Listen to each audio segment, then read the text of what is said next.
Welcome to प्रहार classes guys. मेरा नाम है चंदन त्रिपाठी और आज हम लोग डिस्कस करने वाले हैं पीईटी का टेस्ट नंबर 6 जो फुल मॉक टेस्ट चल रहा है। आप लोगों का बहुत प्यार दुलार मिल रहा है, ऐसे ही प्यार दुलार बनाए रखें, वीडियो को पूरा देखें। चलिए शुरू करते हैं।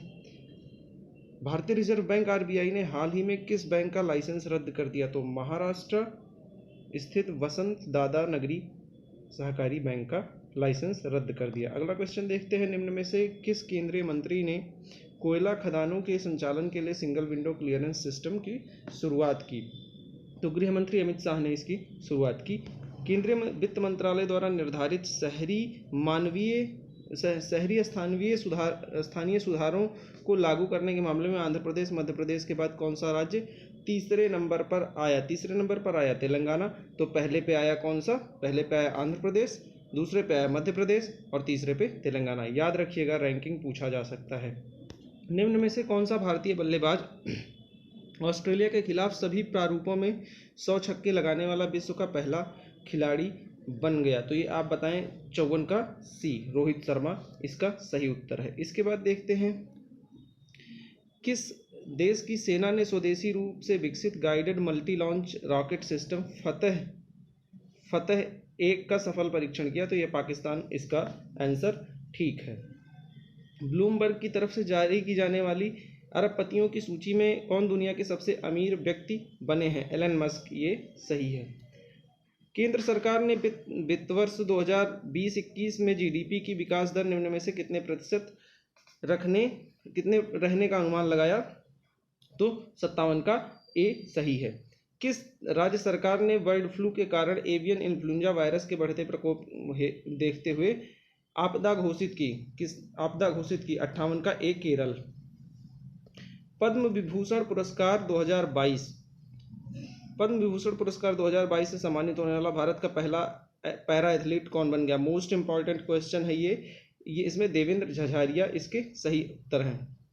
वर्ष 2022 में नाटो शिखर सम्मेलन का आयोजन कहाँ हुआ? नाटो शिखर सम्मेलन का आयोजन मैड्रिड में हुआ। मैड्रिड कहाँ की राजधानी है, ये आप लोग कमेंट सेक्शन में बताएंगे। 61 हिंद महासागर में स्थित 2 द्वीपीय देश कौन कौन से हैं जो भारत के पड़ोसी देश हैं? द्वीपीय देशों और पड़ोसी देशों, तो श्रीलंका और मालदीव इसका सही उत्तर है। इनमें से कौन सा युग्म सुमेलित नहीं है? ये हमको बताना है।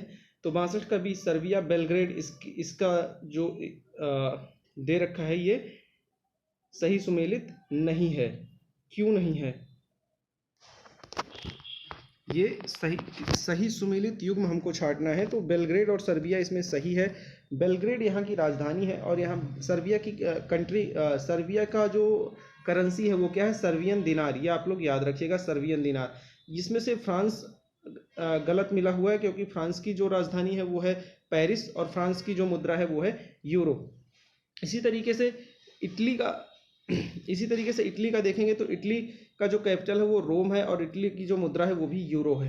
यूक्रेन का देखेंगे, यूक्रेन की जो राजधानी है वो कीव है। ये काफ़ी न्यूज़ में है, इस वजह से इसको याद रखिएगा। और यहाँ की जो मुद्रा है वो हायरनिया है। इसकी स्पेलिंग ये है, आप लोग इसका उच्चारण ठीक से कर लीजिएगा, हायरनिविया। ठीक है, चलिए अगला क्वेश्चन देखते हैं। क्वेश्चन नंबर 63, संसद के दोनों सदनों के साथ साथ बैठने पर निम्न में से क्या होता है? ये आप लोग बताएंगे। तो भारत के उपराष्ट्रपति का चुनाव होता है, संविधान संशोधन बिल को स्वीकार किया जाता है। ये वाला गलत है क्योंकि संविधान संशोधन बिल में ज्वाइंट सेशन का कोई प्रावधान नहीं है। एक बिल जिस पर दोनों सदन सहमत ना हो उस पर विचार होता है, तो ये सही है। भारत के राष्ट्रपति का चुनाव ये, और ये भी गलत है क्योंकि दोनों सदन में अलग अलग चुनाव होता है। इसी तरीके से अगर हम 64 का देखें तो कितने राज्यों में द्विसदनात्मक विधानमंडल है, मतलब विधानसभा और विधान परिषद दोनों है। तो ऐसे राज्यों की संख्या है 6। अगला क्वेश्चन देख लेते हैं। पर्यावरण में ग्रीन हाउस प्रभाव में वृद्धि होती है, किसके कारण होती है? तो ये कार्बन डाइऑक्साइड के कारण होती है। Biocarbon fund initiative for sustainable forest landscape का प्रबंधन कौन करता है? तो इसका प्रबंधन करता है विश्व बैंक। विश्व बैंक का हेडक्वार्टर कहाँ है? कमेंट सेक्शन में बताइए। अगर नहीं पता तो हमारी पिछली वीडियो को देखना ना भूलें।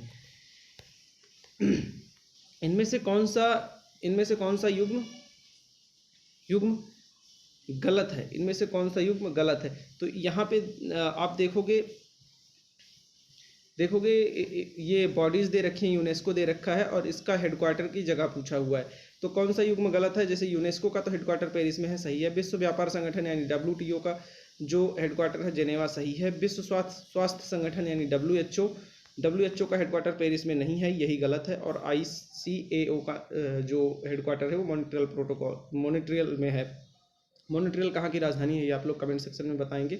विश्व स्वास्थ्य संगठन का जो हेडक्वार्टर है वो भी जेनेवा स्विट्जरलैंड में है, यानी विश्व व्यापार संगठन के पास ही।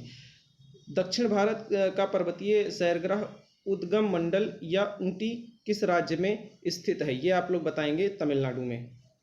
सूर्य मंदिर कहाँ है? कोणार्क में। बाकी जो तीनों ये हैं ये शिव भगवान से संबंधित हैं, तो इस वजह से इसका जो सूर्य मंदिर है वो कोणार्क का है। इनमें से कौन सा अनुसंधान केंद्र धनबाद में स्थित है? इनमें से कौन सा अनुसंधान केंद्र धनबाद में स्थित है?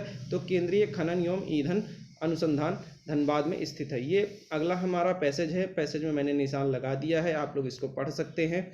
अब इसके बाद मैं आपको आंसर इसका बताता हुआ चलता हूँ। जैसे पहले का आंसर यानी कवि या श्रोता को अंतः साक्षात्कार बोध किसका होता है? तो 71 का डी, मनोविकारों का होता है, जो कि आपके पहले ही लाइन में देखने को मिल जाएगा। भारतीय दृष्टि ने काव्य में किस सिद्धांत की प्रतिष्ठा की है? तो रस सिद्धांत की प्रतिष्ठा की है, ये भी आपको पैसेज से मिल जाएगा। केवल देखने का आनंद क्या होता है? केवल देखने का आनंद जो होता है वो भाव पक्ष का प्रबल होना होता है, ये भी मैं निशान लगाया हूँ। आप लोग पैसेज पीछे करके पॉज करके देखेंगे तो मिल जाएगा। कल्पना काव्य का कौन सा पक्ष होता है? कल्पना काव्य का जो होता है वो बोध पक्ष होता है। इसी तरीके से देखेंगे काव्य का पाश्चात्य क्षेत्र में सर्वाधिक चर्चा किस तत्व को लेकर हुई है? तो कल्पना और व्यक्ति के तत्व को लेकर हुई है। अगला पैसेज जो 2 पैसेज आता है PET में, इसलिए हम लोग 2 पैसेज लेकर चल रहे हैं। इसको भी आप लोग वीडियो पॉज करके पढ़ लीजिए और जहाँ जहाँ पर निशान लगा है आप लोग निशान लगाते हुए चलें, ताकि जो है आंसर ढूंढने में आप लोगों को समस्या ना हो। तो चलिए क्वेश्चंस पर चलते हैं। पहला क्वेश्चन है, मनुष्य सात्विक सील की ओर आप ही आकर्षित कब होता है? जब सील, इसमें ऑप्शन ए है, जब सील की विभूतियों के अनंत रूपों पर मोहित होता है। 77 देख लेते हैं, प्रवृत्ति और निवृत्ति किस पर निर्भर करती है? प्रवृत्ति और निवृत्ति जो होती है वो अनुभूति पर निर्भर करती है। सील की विभूतियों को किन रूपों में देखा जा सकता है? सील की विभूतियों को किन रूपों में देखा जा सकता है? तो अनंत रूपों में देखा जा सकता है। किसका आश्रय और परिणाम प्रत्यक्ष होता है? किसका आश्रय और परिणाम प्रत्यक्ष होता है? तो गुण का जो आश्रय और परिणाम होता है वो प्रत्यक्ष होता है। अनुभूति किसकी पहली क्रिया है? अनुभूति किसकी पहली क्रिया है?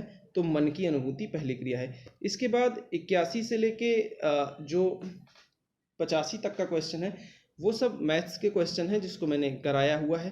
तो चलिए देख लेते हैं। इसमें अब की बार रेखा चार्ट दे रखा है और अलग अलग वर्षों के बारे में पूछा है, अलग अलग वर्षों के बारे में पूछा। इस रेखा चार्ट को कैसे देखते हैं? मान लीजिए कि पूछे 2010 में कितने कर्मचारियों की संख्या थी बढ़ी है। तो 2010 में अगर आप ऐसे सीधी लाइन खींचेंगे 2010 से, और ये आप 40 और 30 के बीच का देखेंगे तो 35, तो 35 लोगों की संख्या बढ़ी हुई है। इसी तरीके से चलते हैं क्वेश्चन नंबर 81 पे। वर्ष 2013 की तुलना में वर्ष 2011 में भर्ती कर्मचारियों की संख्या का क्या अनुपात है? तो जिससे तुलना की जाती है वो नीचे होता है, तो यानी 2013 नीचे होगा और 2011 ऊपर होगा। अब इसमें देख लेते हैं कितने कर्मचारियों की संख्या बढ़ी हुई है। तो 45/50 आप करोगे, इसको सॉल्व करके देखोगे तो आपका 9:10, इसका ऑप्शन बी करेक्ट आएगा। इसी तरीके से वर्ष 2012 में भर्ती कर्मचारियों की संख्या 2014 में भर्ती कर्मचारियों की संख्या का कितने प्रतिशत है? तो वर्ष 2012 में अगर आप नियुक्तियां देखोगे तो होगा 12, और वर्ष 2014 में नियुक्तियां देखोगे तो 40, और इसमें गुणे 100 कर दोगे, जो भी आंसर आएगा वो आपका आंसर होगा। तो इसमें लगभग 62.5 आ रहा है, ऑप्शन सी इसका सही है। यदि 2010 से पूर्व कुल कर्मचारियों की संख्या 640 थी तो 2014 के बाद कर्मचारियों की कुल संख्या कितनी हो गई होगी? 2010 के बाद जो बढ़े हैं यानी 640, और 2010 के बाद अलग अलग दे रखा है, जैसे मैंने 35 बताया था ऐसे ऐसे करके दे रखा है। 45 प्लस 25 करेंगे आप, प्लस 50 और प्लस 40, तो ये कुल मिला के आपका 835 आ जाएगा आंसर।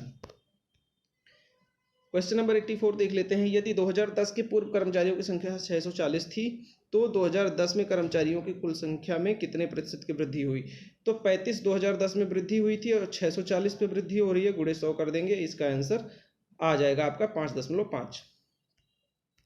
85 नंबर क्वेश्चन देख लेते हैं। वर्ष 2015 में भर्ती हुए कर्मचारियों की संख्या वर्ष 2014 की अपेक्षा 40% अधिक थी।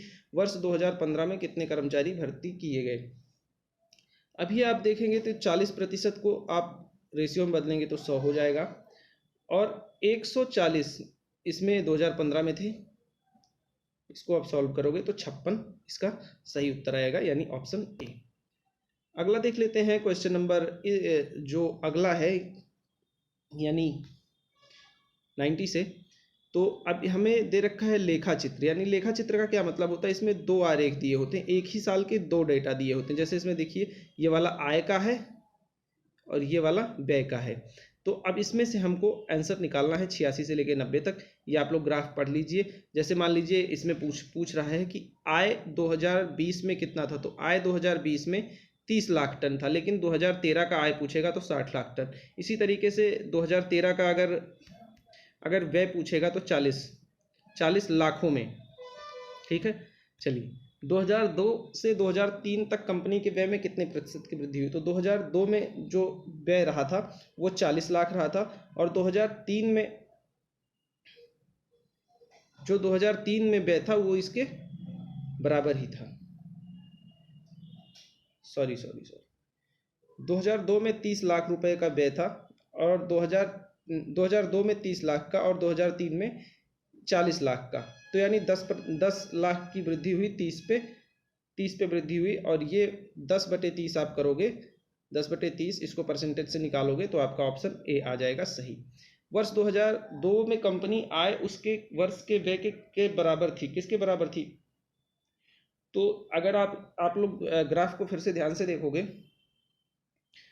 देखोगे तो आप पाओगे कि 2002 की जो कंपनी की आय थी वो 40 लाख रुपए थी, और जो 2003 के व्यय के बराबर है, यानी ऑप्शन ए इसका भी ठीक है। इसी तरीके से कंपनी का लाभ सर्वाधिक किस वर्ष में रहा होगा? कंपनी का लाभ सर्वाधिक किस वर्ष में रहा होगा? तो 88 का बी आंसर ठीक है। 2004 में आप लोग ग्राफ फिर से देखोगे तो पा जाओगे। 2001 और 2002 के बीच लाभ का अंतर कितना है? लाभ का अंतर कितना है? तो ये ऑप्शन सी है 10 लाख रुपए। और 90 का वह वर्ष संख्या में कितने हैं जिनमें कंपनी की आय उसकी औसत आय से अधिक रही है? तो पूरे का आय जोड़ लेंगे, औसत निकाल लेंगे और देखेंगे कि ग्राफ में किसका किसका ज़्यादा है, तो हम पाएंगे कि 3 वर्षों का आय औसत आय से ज़्यादा है। 91 से 95 के लिए हमें एक वर्ग तालिका दे रखा है जिसको हमको सॉल्व करना है, तो चलिए सॉल्व कर लेते हैं। अब अगर आप लोगों ने ये ग्राफ देख लिया हो तो चलिए क्वेश्चंस पर चलते हैं। पहला क्वेश्चन है कि राज्य में किस आयु वर्ग की जनसंख्या सबसे अधिक है? तो दोस्तों राज्य में जो है 15 वर्ष तक की आयु के जो विद्यार्थी उनकी बच्चे हैं उनकी संख्या है 30%, परंतु इसमें 0 से लेके 15 वर्ष तक कोई ऑप्शन में नहीं है, तो हम अगला देख लेते हैं। अगला है 16 से 25 वर्ष तक, और यही उत्तर सही है क्योंकि इसमें 17.75% लोग जो हैं वो इस आयु वर्ग के हैं। चलिए अगला देख लेते हैं। यदि कुल जनसंख्या 4200 हो तो 25 से नीचे आयु के व्यक्तियों की कितनी संख्या होगी? 25 से नीचे की जो आयु वर्ग के लोग हैं वो 30 तो 0 से 15 थे और प्लस 17.75 आप इनको जोड़ लेंगे, ये आ जाएगा 47.75, और 47.75 गुणे 4200/100 आप करके इसको देखोगे, आपका आंसर आ जाएगा 2005, यानी 92 का ए। इसी तरीके से यदि 36 वर्ष से कम आयु वर्ग के 10 लाख से अधिक व्यक्ति हैं तो 56 से 65 आयु वर्ग के में लगभग कितने कितने 10 लाख में व्यक्ति होंगे। तो ये सेम इसी की तरीके से क्वेश्चन है, आप लोग इसको सॉल्व करिएगा। मैं इसका आंसर बता देता हूँ, इसका आंसर है बी। इसी तरीके से इसका अगला वाला भी क्वेश्चन है, यदि 56 तथा इससे अधिक आयु के व्यक्तियों की जनसंख्या 10 लाख है तो 16 से 25 और 46 से 55 आयु वर्गों के व्यक्तियों की संख्या 10 लाख में लगभग कितने का अंतर होगा। तो ऑप्शन बी इसका भी ठीक है, सेम उसी की तरीके से है। इसी तरीके से 95 क्वेश्चन आप लोग पढ़ लीजिए, इसका ऑप्शन बी ठीक है। अब ये ग्राफ आपको पढ़ना आना चाहिए। इसका निम्नलिखित सारणी में एक नगर निगम से दूसरे नगर निगम के कुरियर सेवा द्वारा 1 किलोग्राम पार्सल भेजने का खर्च दिखाया गया, इस पर आधारित 96 से 100 तक उत्तर दें। अब आप देखोगे ए से ए में भेजने का खर्चा 0 है, लेकिन अब इस तरीके से नहीं देखना है ए से बी में खर्चा 0 है। अब यहाँ से देखना है ए से बी में खर्चा कितना है 10 है, ए से सी में खर्चा कितना है 7 है, ए से डी में खर्चा कितना है 20 है और ए से ई में खर्चा 10 है। इसको तिरछे से देखना पड़ेगा। बी का अगर देखें तो बी से बी में भेजने का खर्चा 0 होगा, बी से ए में भेजने का खर्चा 10, बी से सी में भेजने का खर्चा जो होगा वो यहाँ से देख लेंगे, बी से सी में 25 और बी से जो डी में खर्चा भेजने का होगा, बी से डी में जो खर्चा भेजने का होगा उसके बी से सी में 7 होगा, बी से डी में 25 और बी से ई में 20। इस तरीके से इसको पढ़ेंगे, एक बार तिरछा और एक बार सीधा, एक बार तिरछा और एक बार सीधा, इस तरीके से ये ग्राफ पढ़ा जाएगा। तो चलिए निम्न सारणी में किसमें पार्सल भेजने का खर्चा सबसे कम आएगा। सबसे कम किस में आएगा, डी में आएगा, सी से बी में, क्योंकि सी से बी में खर्चा देखो सिर्फ 5 आ रहा है, सी से बी में सी से बी में खर्चा सिर्फ 7 आ रहा है, तो इसका उत्तर सही होगा। इसी तरीके से 97 है, 97 का जो आंसर सही होगा वो ऑप्शन ए सही होगा। अब अगला देख लेते हैं 98। 98 निम्नलिखित में से कौन सा पार्सल भेजने का खर्च अन्य 3 से भिन्न होगा। अन्य 3 से भिन्न किस में होगा, 98 का डी में होगा, क्योंकि बी से डी में, बाकी सब में खर्चा सेम आ रहा है, इन तीनों में खर्चा सेम आ रहा है। नगर बी से निम्नलिखित में से किस नगर में पार्सल भेजने का खर्चा सबसे कम आएगा। नगर बी से अगर किसी में पार्सल भेजेंगे तो सी सबसे नज़दीक है, तो सी का खर्चा सबसे कम आएगा। नगर